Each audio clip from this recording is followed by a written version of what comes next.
Thanks for checking out my 2025 Baja Rally video. We began this adventure a week and a half before the event. With a 4,700 mile drive ahead of us, we decided to break up the trip and do some bike testing and tourist stays along the way. My friend Neil, who has a passion for bikes and everything Baja, decided to join me and share in the adventure. We drove non-stop from New England to Moab, Utah, where we spent the day riding and camping with some friends. Then it was a scenic drive through the middle of Utah, taking in the sights and making a stop at the infamous Swing Arm City for some dirt bike shenanigans.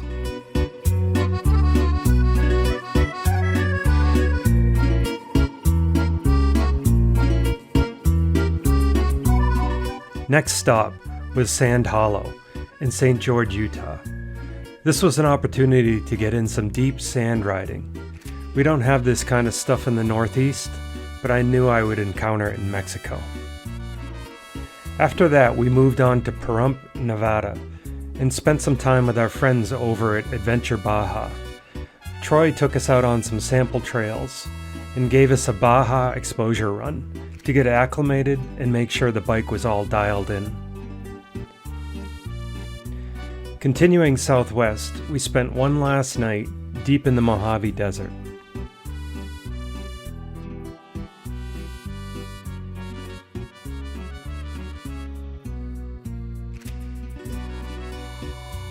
On Friday afternoon, we crossed into Mexico and took in the nightlife in Ensenada. Saturday morning, we continued south through Baja and arrived early afternoon at the event hotel where we began preparations for the event. Sunday is registration day. This is when you finalize your entry into the event, sign all the waivers, obtain your satellite radio that is used for communications in an emergency, and pick up your Rally Comp tracking device. Once through registration, you then bring your bike through tech inspection and have the Rally Comp team check over the installation of the tracking device to ensure everything is working as needed. This device is critical to your navigation, so you want it running perfectly. I made it through tech inspection with no issues, and the bike was ready to go. All that I had left was to do some final preparations of my gear for the week, and then attend a series of mandatory event meetings and classes. Unfortunately, as my luck would have it, in true fashion of making things difficult for myself, late in the afternoon I decided I needed to take the bike out for one last check ride. While crossing some deep sand on the beach access, I was tossed off the bike and landed on my right shoulder, the same shoulder that I had separated 3 months prior. I would soon learn that I fractured my ribs. I thought my event was over before it started. This put a huge damper on the excitement for an event that I've been planning for and working towards for the past 9 months. All I could do at this point was to go to bed, rest up, and see how I felt in the morning.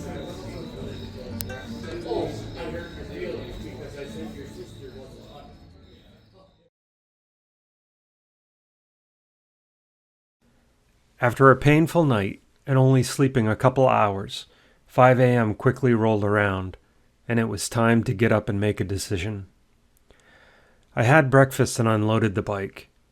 I felt a little bit better than the night before, so I decided to gear up and give the day a shot. I had no idea what I was in for at this event. I didn't know what the roads and trails would be like and how difficult it was going to be. I told myself all I needed to do was ride it out and make it through this day.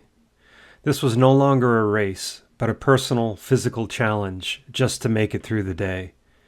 Tonight I would reassess and go from there.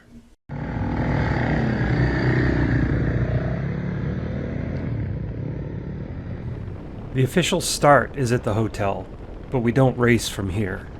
We first need to transit to the official timed start location.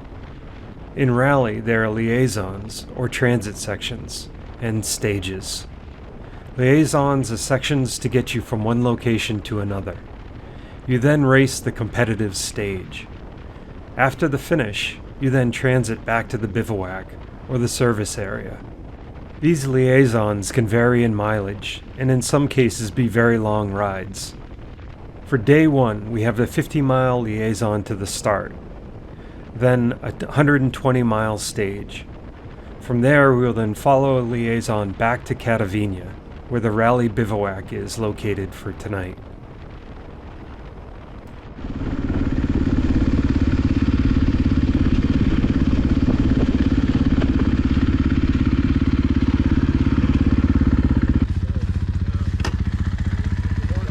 All good? Morning. Need a top off or anything? Yes. 45 seconds to go. You've ridden down here before? First No? time. Oh man, you're gonna love it. This Yeah. terrain's fantastic. And this stage is a lot of fun, man. Cool. Yeah. 30 seconds.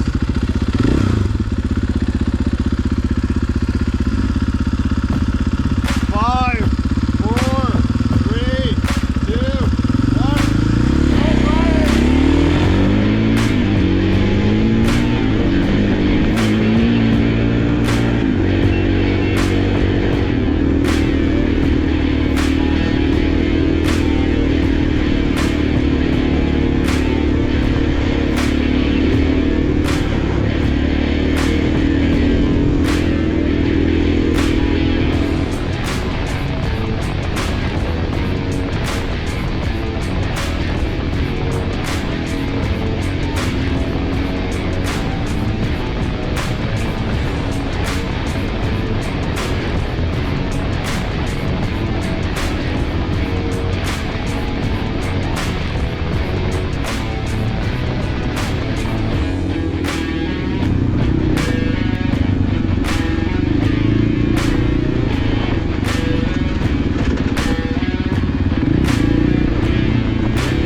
The Baja Rally is a 6-day event. It covers almost 1,000 miles of racing. This is an endurance race, and I'll need to take it easy today. With this injury, I'll try to run at 50% and get used to the terrain and not hurt myself any more than I already have. I cannot afford to make any mistakes. Picking up the bike is nearly impossible right now, so I need to ride extremely conservative and not make my situation any worse.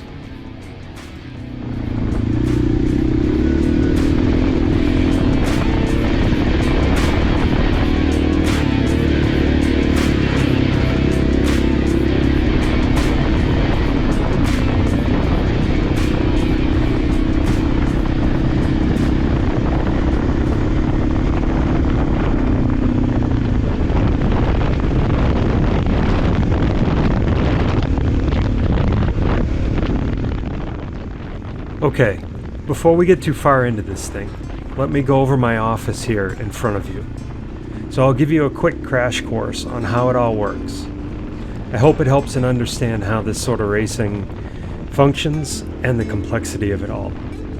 There's a lot going on, and honestly, this is what makes rallies stand out and why it can be so challenging. You're managing all this equipment while racing a dirt bike through complex conditions at high speed. This makes texting and driving look like child's play. So while watching the video, see if you can follow along using just the electronics. Starting from the left, by my thumb, is a toggle switch. This scrolls the logbook instructions up and down on the tablet. Then to the right of that are 2 GPS receivers, one for the rally comp device and one for my electronic odometer. In the center is a rough service, rally-specific tablet. This displays the roadbook, or route instructions we use to follow the course. I will get more into the details of the route book after. Above that is an ICO device. This is my odometer and displays speed, mileage, and coordinate direction. Currently it's displaying compass heading. To the right of that is the rally comp device. This is a tracking device for the organization. It also displays mileage, speed, and information about waypoints that we need to gather along the route.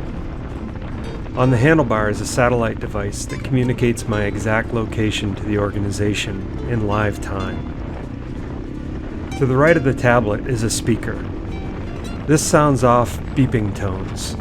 The Rally Comp device communicates warnings to you through audio tones.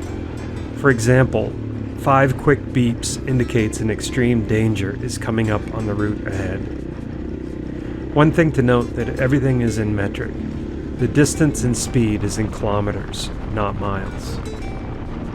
In this example, on the tablet, you can see the route instruction I need to translate and follow with a real-world view. The top instruction shows a distance of 29.66. This is where the instruction happens. You can compare this distance to the display on the top line of the Rally Comp device. To the right of the distance, in the center column, is a visual tulip diagram of what the intersection will look like. For this note, there will be 3 roads in front of me, and I will want to follow the middle road. In the photo, you can see the road on the right, and the road splitting off to the left, and the primary road going straight ahead. The right-hand column provides detailed instructions that are too complicated to cover right now. You will also notice that the next line instruction is number 35 at 31.43 kilometers. It includes a waypoint. The Rally Comp is displaying waypoint 35 as my next point. We need to gather these waypoints along the course. If we miss one, we receive a 20-minute penalty added to our time.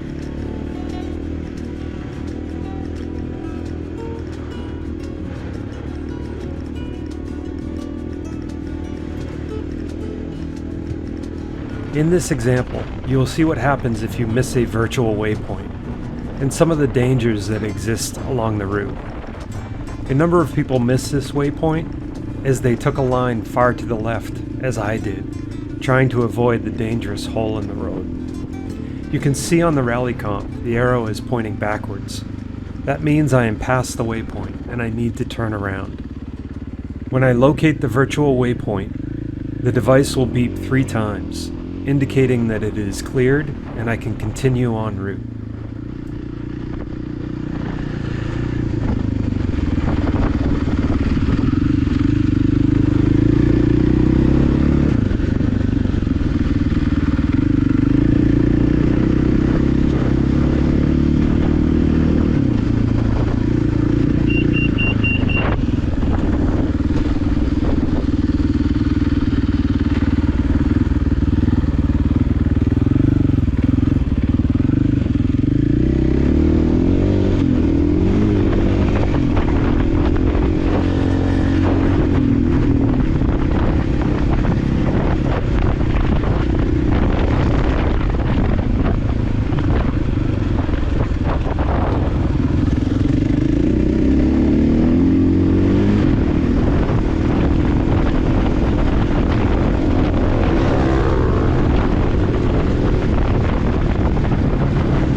You all right? Broke my ankle. You broke your ankle? Yeah, 10 kilometers in, so I've been riding pretty darn slow. Okay. You need anything? No, so keep going. Don't worry Okay. for me. All right. I'm just gonna take a whiz here. Oh, All right. Sorry about that. no worries. Sucks.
guys all set? Yeah. But we're good now. Okay.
I didn't say very much at the time, but it was extremely painful to lift that bike up out of the sand.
Yeah. Brian, how's it feel? I don't know. I haven't looked at it. We'll give him a splash. Twice, I had to pick it up once.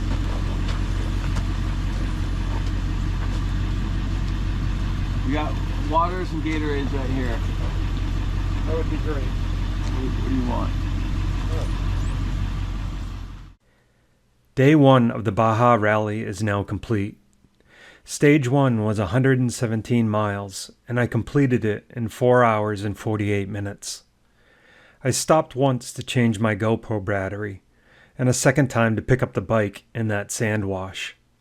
That's a long time to be riding non-stop, but I survived without incident, and I don't feel too bad at this point. I stuck to the plan and just took it easy. The class I'm running is the Malay Moto class, which essentially is an unsupported class. We do not have service crew. We need to be completely self-sufficient and service our bikes ourselves the whole rally. So when I get back to the bivouac, I'll get my gear off and see how I feel. If I can work on the bike, I'll continue on in this class and push forward for tomorrow.